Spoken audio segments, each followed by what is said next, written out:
We have a table that we've styled with Bootstrap.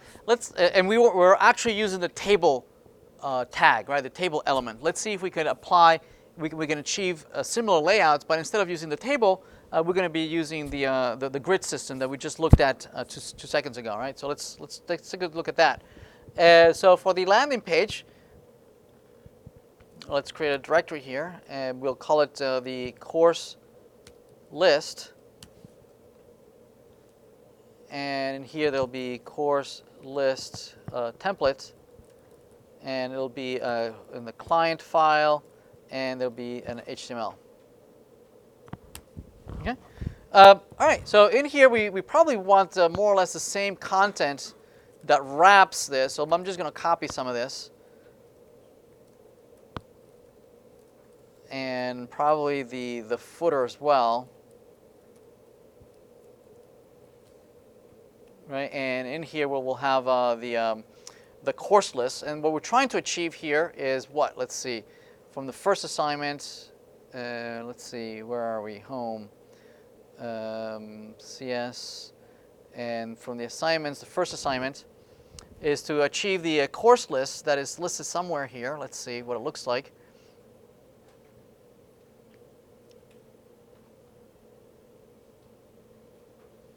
There we go. Something like that looks somewhat like that. Right. So to do that, we want to achieve something that looks like a table, but we're not going to actually use a table. All right. So what we can do here first of all is make sure that we can have maybe a title here. This we'll call it maybe H1 course list, and let's make sure that we can see that page. There we go. So we're in course list. So let's see if we can achieve something that looks like a grid. So to do that, we can first come up with a row, very much like we would use a table row. Here we're going to be using a row, but implemented using a Bootstrap styling. So we're going to say class, this is row, right? And a row is going to have multiple columns. How many columns do we have? So according to the assignment, we have 1, 2, 3, 4 columns. 1, 2, 3, 4 columns. So let's do that. We're going to say we have a div, class. Right, and this is going to be column 1, 2, 3, 4. So this is 2, 3, and 4. And it looks like the first one is almost half of the entire width, right? So probably this will want to be like column for medium-sized screens. This might be 6, right? And these over here, I need to use the remainder 6. Amongst these 3 columns, right? So maybe I can use 2, 2, and 2, right? So let's try that. So this is column MD 2, 2, and 2. All right, let's try that. Let's reload. There we go. So we have a couple columns. Right, column number 1. Notice that it's taking up most of the screen. Then all the other ones later after that. If we start becoming smaller and smaller and smaller, and we go below the threshold of medium, right? Notice what happened, right? So that layout only applies to medium-sized screens and above, right? But below that, it becomes smaller and smaller and smaller. It might be that the column here is it might be a little bit too small to fit whatever content you might have. Yes? So what we might want to do is, at such a smaller screen, we might want to keep the same size, 6, but, I'm sorry, we might want to make these maybe just 1 column wide, right? 1, 1, and 1, and the remainder, right? So it would be 9, right? We can then split it off to the left-hand side, because perhaps the title of the course is the most important part of this content. Yes? It doesn't matter if the other ones become smaller and smaller and smaller. Make sense? Right, so we can combine that and say that for small screens, we're going to go back to 9, and whereas for small screens, we want to bring this to just a 1.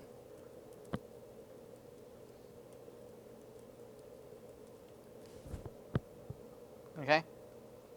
So notice what happens, right? As I go smaller and smaller and smaller, when I hit that threshold, right? notice that I am taking away from the other screen, from the other columns, right? I'm giving the rest to the left-hand side, right? So again, it triggers the different sizes trigger different style sheets, right? And they apply and re-update the DOM, right? Notice that if I go below that and I get to small screens, right, below the small screens, right, extra small screens, and then it goes back to its default behavior, which is called the block behavior, right? So I should talk a little bit about that. The browser uses two main rules to decide how things should be laid out on the screen, right? One of the rules is that some elements will be rendered inline, right? For instance, text, right? One character is drawn after the other character, right? From left to right, from top to bottom. Yes? Right. So that rule is called inline, right? You just do one word, followed by another word, followed by another word, from left to right, right? And whenever I don't have any more space, I wrap, right? And I continue in the next line. Yes? That's the inline behavior. Everybody good? All right. The other rule, big rule about deciding how to lay out things is the behavior of a block, of an element that behaves like like a block of content that takes up the entire width of its parent container. For instance, this course list is behaving like a block. It's taking up the entire width of the page, right? And anything else, it pushes off, right? And it wraps underneath. That's why column 1, 2, 3, 4 are under course list, right? And are not rendering right next to it, right? It's because it's behaving like a block and it's pushing off everything else down below. Make sense? Right? And the way you could take a look at that is that if you inspect it and you look at the actual elements on the DOM here, right? If you hover over it, notice that it's taking up the entire width. See that? The blue space. And the same thing for these over here. Each one of these divs, the default behavior for a div, is that it behaves like a block element, right? It takes up the entire width of the page.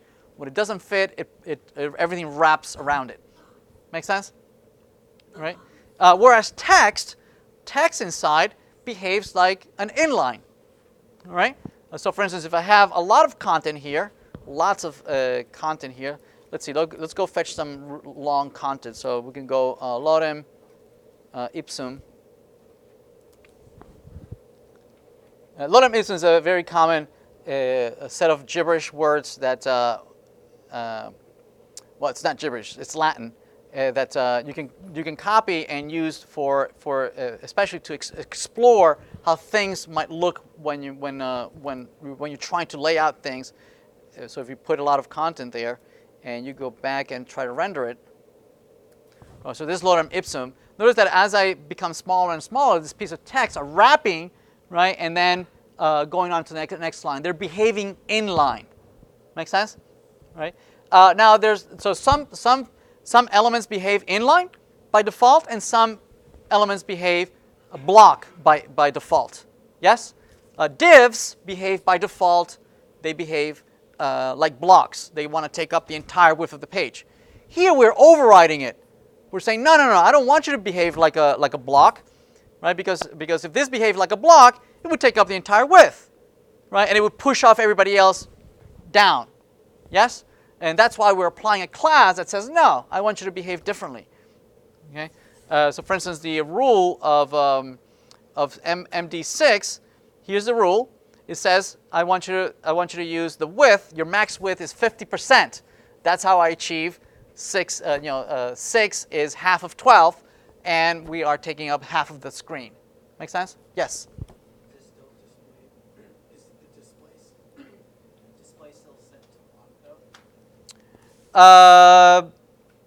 It's let's see. Yeah, it's still block. Yep.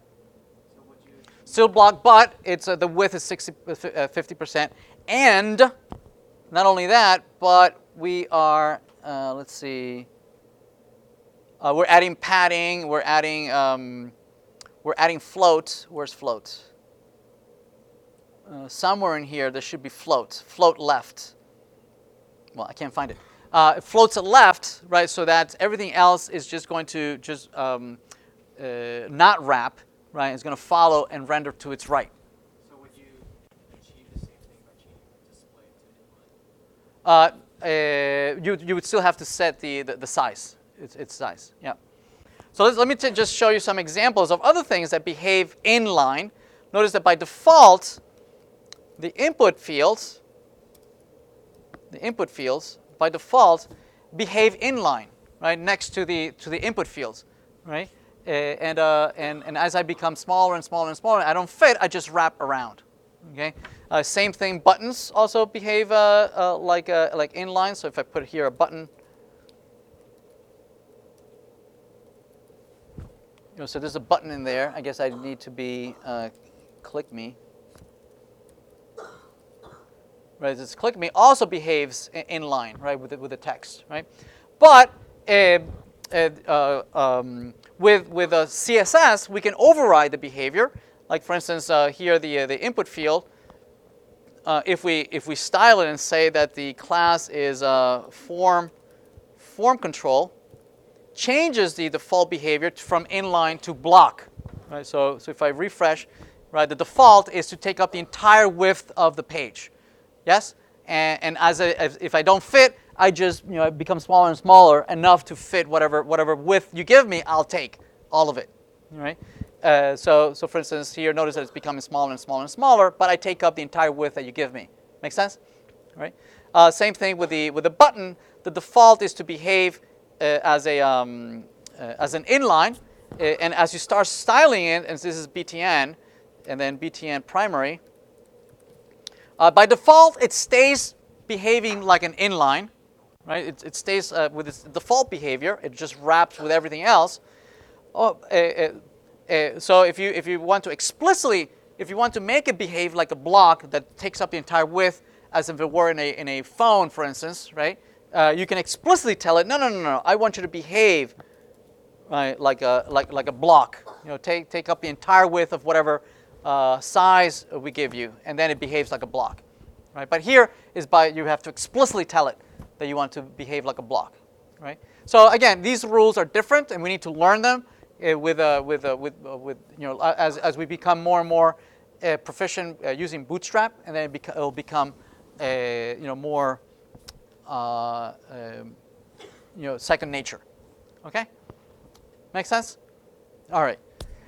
All right, excellent. So there it is. So we can use these kinds of layouts, these grids, right, to lay out any which way we want and be responsive and behave differently at different sizes of the screen.